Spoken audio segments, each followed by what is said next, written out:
নমস্কাৰ সকলোকে মই মানসী আপোনালোকৰ আগত শ্বেয়াৰ কৰিবলৈ লৈছোঁ ময়দা আৰু কণী ব্যৱহাৰ নকৰাকৈ তৈয়াৰ কৰা এটা বানানা ফ্লেভাৰ কেক। এয়া প্ৰথমে মই 1 কাপ চেনি লৈ লৈছোঁ আৰু চেনিখিনি মিক্সিত ধুনীয়াকৈ গুড়ি কৰি লৈছোঁ। তাৰপিছত লৈছোঁ 2 কাপ আটাৰ গুড়ি আৰু এইখিনি ধুনীয়াকৈ মিহলি কৰি লৈছোঁ। তাৰপিছত আৰু লৈছোঁ এটা কল আৰু কলটো মিক্সিত গুড়ি কৰি ল'ম আৰু তাত দি দিছোঁ গাখীৰ, আধা কাপ গাখীৰ লৈছোঁ। এইখিনি ধুনীয়াকৈ মিক্সিত এটা পেষ্ট বনাই ল'ম আৰু দি দিছোঁ আধা চামুচ বেকিং পাউডাৰ আৰু এয়া মিশ্ৰণখিনি দি দিছোঁ। তাৰপিছত লৈছোঁ এয়া আধা কাপ ৰিফাইন অইল।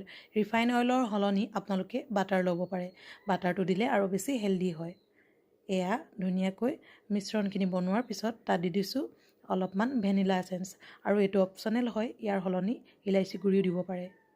কনচিষ্টেঞ্চি এনেদৰে ৰাখিব যাতে এয়া দেখিছেনে ৰছীৰ দৰে হৈ যায়। আৰু এয়া মিশ্ৰণখিনি তৈয়াৰ হৈ গ'ল। এতিয়া লৈছোঁ এটা পাত্ৰ, তাত ধুনীয়াকৈ তেল লগাই লৈছোঁ।